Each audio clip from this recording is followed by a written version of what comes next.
नमस्कार, मैं हूं संजीव कुमार और आप देख रहे हैं न्यूज़ प्यार। हमारे साथ हैं भाजपा के प्रखर प्रवक्ता निखिल आनंद जी। इनसे हम जानते हैं कि जिस तरह से जनसंख्या नियंत्रण को लेकर के जदयू और बीजेपी आमने सामने आ गई है, इस पर क्या कुछ कहते हैं निखिल आनंद जी, इनसे हम जानते हैं। निखिल जी, न्यूज़ प्यार में आपका स्वागत है जी। जिस तरह से बिहार के मुख्यमंत्री नीतीश कुमार ने जनसंख्या नियंत्रण को लेकर के क्या कुछ कहा है कि महिलाओं को शिक्षित होना जरूरी है, उसके बारे में क्या कहते हैं? देखिए, मुख्यमंत्री जी का बयान निश्चित तौर पर बढ़ती हुई जनसंख्या को लेकर के चिंता का ही एक प्रकटीकरण है। मुख्यमंत्री जी चिंतित हैं, उनका एक थॉट प्रोसेस है जिसके तहत वो मानते हैं कि अवेयरनेस के माध्यम से, लिटरेसी के माध्यम से, एडुकेशन के माध्यम से, एक अवेयरनेस के माध्यम से जनसंख्या नियंत्रण समय के अंतराल में होगी। भारतीय जनता पार्टी ये मानती है कि जनसंख्या का सवाल, यूनिफॉर्म सिविल कोड का सवाल, 35A 370 धारा का सवाल, ये सभी राष्ट्रव्यापी मुद्दे हैं जिसको लेकर के कानून बनना चाहिए, या फिर न्यायालय के माध्यम से, जैसे राम जन्मभूमि मामले का निपटारा हुआ, तो इस तरह से इसका समाधान होना चाहिए। जनसंख्या विश्वव्यापी चिंता का कारण है, तभी तो हम लोग विश्व जनसंख्या दिवस हाल ही में हमने मनाया है। और भारतीय जनता पार्टी इन मुद्दों को कानून के माध्यम से हल करने में भी विश्वास करती है।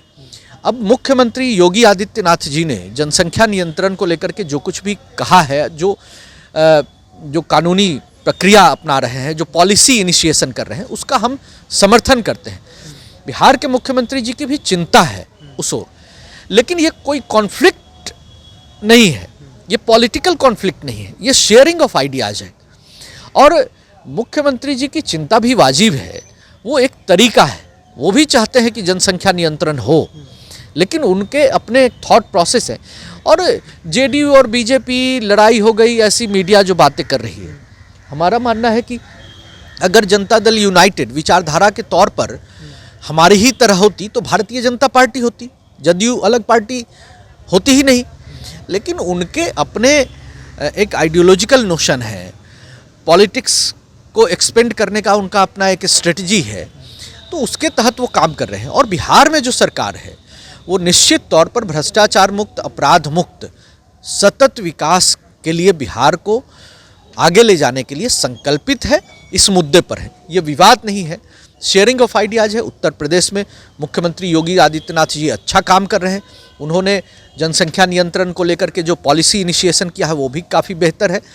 और हम मानते हैं कि आने वाले समय में या अनुकूल समय पर निश्चित तौर पर एक राष्ट्रव्यापी पॉलिसी इनिशिएशन जनसंख्या नियंत्रण को लेकर के होना चाहिए।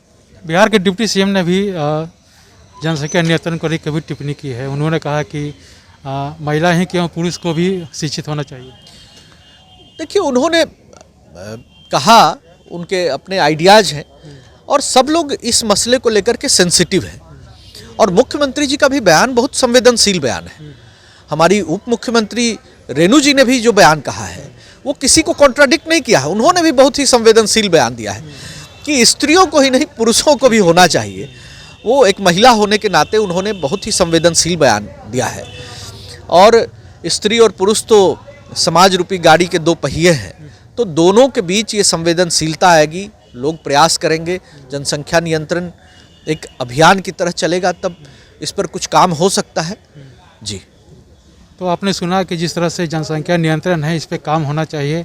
और इसके साथ साथ इन्होंने स्पष्ट कहा है कि जेडीयू और बीजेपी में ऐसा कोई अनबन नहीं है। हर पार्टी का एक अपना आइकॉन होता है, आइडियोलॉजी होता है, वो अपने स्तर से अपने काम करते हैं। अगर जेडीयू का एजेंडा अगर बीजेपी के साथ होता तो आज जेडीयू अलग नहीं होती, वो बीजेपी के साथ होती। बहरहाल अब चलते हैं दूसरे खबरों की तरफ। तब तक के लिए मुझे दीजिए इजाज़त। धन्यवाद।